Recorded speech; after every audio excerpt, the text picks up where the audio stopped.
Hello friends, welcome to I study. Physics में एक topics आता है आप लोगों का यूनिट एंड डायमेंशन। इस टॉपिक से आप लोगों का जो एफसीआई का एग्ज़ाम कंडक्ट करवाया गया था 1 जनवरी को, वहाँ हर एक शिफ्ट में एक क्वेश्चन आ रहा था जिसमें पूछ रहा था कि कोई भी क्वांटिटी दे रखी थी, उसकी यूनिट बतानी थी। तो इस वीडियो में हम लोग सारी यूनिट रिवाइज कर लेंगे। लगभग लगभग 5 to 7 मिनट का ये वीडियो होगा। अगर आप लोग ये वीडियो देख लेते हैं तो आप लोगों की जो अपकमिंग शिफ्ट होने वाली है एफसीआई की, वहाँ आप लोगों को यहाँ से एक या दो क्वेश्चन जो भी आएगा वो यहीं से देखने को मिल जाएगा। तो चलिए वीडियो को शुरू कर लेते हैं। सबसे पहले आप लोगों को ध्यान रखना है जो सीजीएस होता है ना, सीजीएस की फुल फॉर्म याद रख सकते हो। सी मैंने होता है आप लोगों का सेंटीमीटर, जी मैंने होता है ग्राम और एस मैंने होता है सेकंड। तो जो सीजीएस सिस्टम होता है इसमें फोर्स की यूनिट क्या होती है, डाइन होती है। और जो एसआई होता है, एसआई की फुल फॉर्म होती है सिस्टम ऑफ इंटरनेशनल। तो एसआई यूनिट में देखें तो फोर्स की यूनिट आप लोगों की न्यूटन होती है। और एसआई को एमकेएस भी बोलते हैं, मीटर किलोग्राम सेकंड वाला सिस्टम भी बोलते हैं। उसके बाद आप लोगों को याद रखना 1 न्यूटन कितने के बराबर होता है। तो 1 न्यूटन आप लोगों का 10⁵ डाइन के बराबर होता है। नेक्स्ट देख लेते हैं।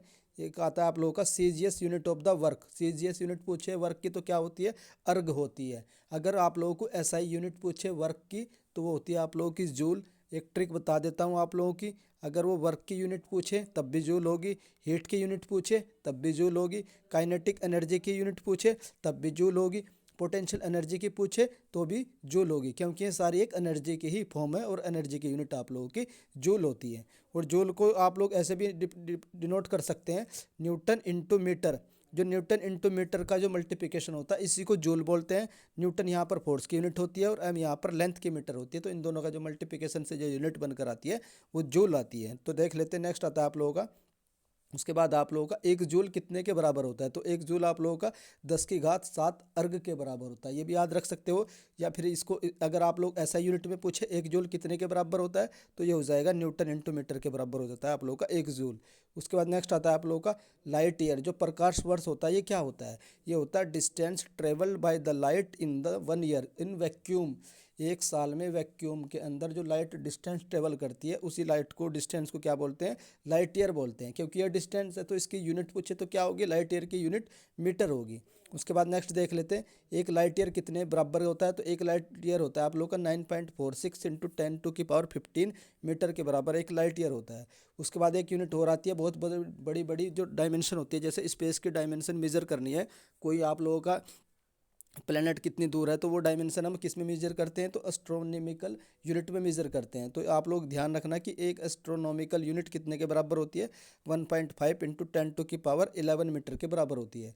उसके बाद एक पारसेक कितने के बराबर होती है, ये रिपीटेड क्वेश्चन है कि एक पारसेक 3.26 लाइट ईयर के बराबर होता है। आप लोग याद रखना कि एक पारसेक 3.26 इंटू लाइट ईयर के बराबर होता है।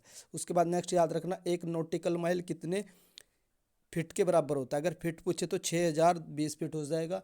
अगर किलोमीटर पूछे तो मैं आप लोगों को बता देता हूँ 1.852 1852, या फिर 1.852 किलोमीटर बोल दो या 1852 मीटर बोल दो। तो आप लोग याद रखना एक नॉटिकल माइल बोलो या फिर शी माइल बोलो। उसके बाद याद रखना एक एंगस्ट्रोन कितने के बराबर होता है, तो 10⁻⁻15 मीटर के बराबर होता है एक एंगस्ट्रोन। उसके बाद देख लेते हैं, अगर कुछ यूनिट ऐसी होती है जिनके डायमेंशन मीटर ही होते हैं, जैसे लाइट ईयर के डायमेंशन, एस्ट्रोनॉमिकल यूनिट के डायमेंशन, पारसेक के डायमेंशन, उसके बाद आप लोग नॉटिकल माइल की डायमेंशन, और नेक्स्ट आप लोगों की एंगस्ट्रोन, इन सब की जो लेंथ होगी यूनिट होगी वो आप लोगों की लेंथ ही होगी, क्योंकि एक डिस्टेंस को रिप्रेजेंट करती है। उसके बाद एक डाल्टन पूछे या एक एटॉमिक मास पूछे तो ये कितने के बराबर होता है, 1.66 इंटू 10⁻⁻27 के बराबर होता है। उसके बाद देख लेते हैं कुछ स्केलर क्वांटिटी होती है, कुछ वेक्टर क्वांटिटी होती है।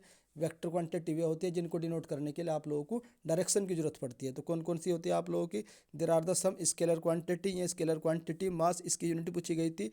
उसके बाद speed, volume, work, time, power, energy, electric current, then आप लोगों की डिस्टेंस। तो इलेक्ट्रिक करंट भी आप लोगों की कैसी डायमेंशन है, तो ये आप लोगों की स्केलर क्वांटिटी है। मीन्स आप लोगों को इसको रिप्रेजेंट करना है तो सिर्फ और सिर्फ इसका मैग्नीट्यूड रिक्वायर होगा।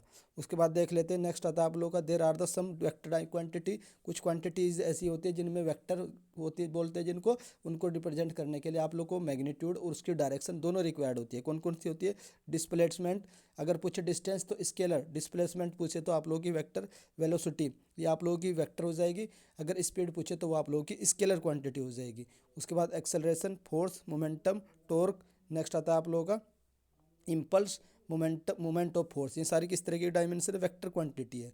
उसके बाद देख लेते हैं Newton's first law of motion is also called है। न्यूटन का जो फर्स्ट लॉ था इसको क्या क्या बोलते हैं, इसको लॉ ऑफ गैलीलियो भी बोलते हैं, और law of inertia most important है कि लॉ ऑफ इनर्शिया न्यूटन के किस लॉ को बोलते हैं, फर्स्ट को सेकंड को तो आप लोग याद रखना फर्स्ट लॉ को बोलते हैं। उसके बाद फोर्स की यूनिट आप लोग याद रखना, फोर्स की यूनिट होती है मास इनटू एक्सेलरेशन। तो फोर्स कितने के बराबर होता है, मास इनटू एक्सेलरेशन। आप लोग एक फॉर्मूला सुना होगा m इंटू ए, जो m इंटू ए होता है आप लोगों का ये फोर्स का फॉर्मूला होता है, ये तो मास इंटू एक्सेलरेशन। उसके बाद आप लोग का मोमेंटम की यूनिट क्या होती है, मोमेंटम होता है m into V, mass into velocity, इसी को बोलते हैं मोमेंटम। यूनिट आप लोग निकाल सकते हैं, m की कितनी हो जाएगी kg, वेलोसिटी की आप हो जाएगी मीटर पर सेकंड, तो kg पर मीटर सेकंड किसकी यूनिट हो जाएगी, आप लोगों की मोमेंटम की यूनिट हो जाएगी। उसके बाद SI यूनिट ऑफ मोमेंटम मैंने आप लोगों को बता दिया, kg इंटू मीटर पर सेकंड हो जाएगी। Example of the Newton's third law, जो न्यूटन का थर्ड लॉ है उसके एग्जाम्पल क्या प्रैक्टिकल एप्लीकेशन में, तो आप लोगों का जो रिकॉइल ऑफ द गन, जब आप लोगों को गन से कोई भी गोले निकलती है तो वो पीछे क्या करती है, पुश करती है, तो उसी को बोलते हैं रिकॉइल ऑफ द गन।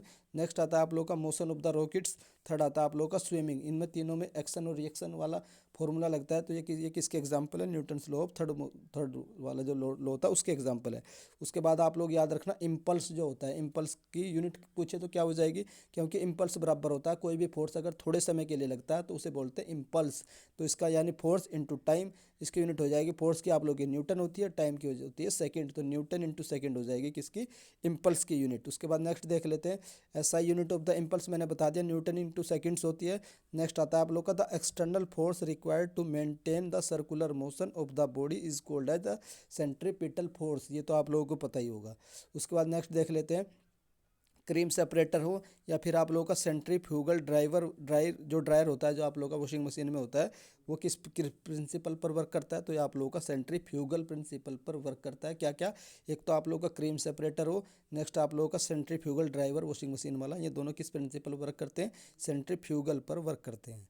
उसके बाद नेक्स्ट आता है आप लोगों का मोमेंट ऑफ फोर्स, तो मोमेंट ऑफ फोर्स अगर आ जाए उसकी जो यूनिट होती है आप लोगों की फोर्स इंटू लेंथ, फोर्स की हो जाएगी न्यूटन, लेंथ की हो जाएगी मीटर, तो फोर्स इंटू मोमेंट ओ एट आर्म में उसकी मोमेंट की जो लेंथ होती है ना आर्म की, वही होता है F इंटू एल हो जाएगा किसकी यूनिट, मोमेंट की। ये मैंने आप लोगों को बता दिया। SI यूनिट क्या हो जाएगी, मोमेंट मीटर इंटू एन, यानी न्यूटन इंटू मीटर, दोनों का मल्टीप्लिकेशन किसकी हो जाएगी, मोमेंट की unit.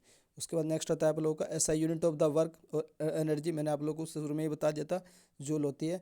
SI unit of the power क्या होती है, वोट होती है। आप लोग इसको ऐसे भी लिख सकते हैं, न्यूटन इंटू मीटर पर सेकेंड, इसी को क्या बोलते हैं, वोट। न्यूटन इंटू मीटर पर सेकेंड, इसी को क्या बोलते हैं, वोल्ट। और न्यूटन इंटू मीटर क्या होता है, जूल होता है, तो जूल पर सेकेंड को क्या बोलते हैं, वोट। दो तरीके से लिख सकते हो, या तो न्यूटन मीटर पर सेकेंड लिख दो या जूल पर सेकेंड लिख दो, ये दोनों किसके बराबर हो जाएंगे, वोट के बराबर हो जाएंगे। उसके बाद एक होता है आप लोगों का वाट आवर या किलो वाट आवर, ये किसकी यूनिट होती है, ये आप लोगों की वर्क की एंड एनर्जी की यूनिट होती है। वॉट मैंने आप लोगों को बता दिया। अब जब उसमें आप लोग टाइम का मल्टीप्लाई कर दोगे तो नीचे वाली यूनिट कट जाएगी, तो न्यूटन इंटू मीटर ही आ जाएगा, जो जूल आ जाएगा वो सिंपली वर्क हो, एनर्जी हो, हीट की ही यूनिट होती है। उसके बाद ये आप लोग ध्यान रखने ना, ये भी आता है कि एक kWh कितने के बराबर होता है, तो 3.6 इंटू 10⁶ जूल के बराबर हो जाता है एक kWh। नेक्स्ट आप लोगों का आता है लास्ट आता है कि जो हॉर्स पावर जो होती है ये कितने के बराबर होती है, तो 746 वोट के बराबर होती है। ऑप्शन में आप लोगों को किलो वोट भी देखने को मिलेगा 746 किलो वोट, तो ये और 746 वोट भी रहेगा, तो जो आप लोगों का करेक्ट रहेगा वो 746 वोट होता है। तो ये सारी यूनिट एंड डायमेंशन थी, इनमें से किसी भी यूनिट डायमेंशन में आप लोगों को कोई एरर लगती है कि सर इसकी डायमेंशन ये होती है, तो आप लोग कमेंट करके बता सकते हैं। वैसे मेरी तरफ से सारे डायमेंशन एकदम करेक्ट है। नेक्स्ट वीडियो आप लोग किस टॉपिक पर चाहते हैं उसके लिए आप लोग कमेंट कर सकते हैं। इस वीडियो का PDF अगर चाहते हैं वो आप लोगों को टेलीग्राम ग्रुप में मिल जाएगा। वीडियो देखने के लिए धन्यवाद, थैंक यू।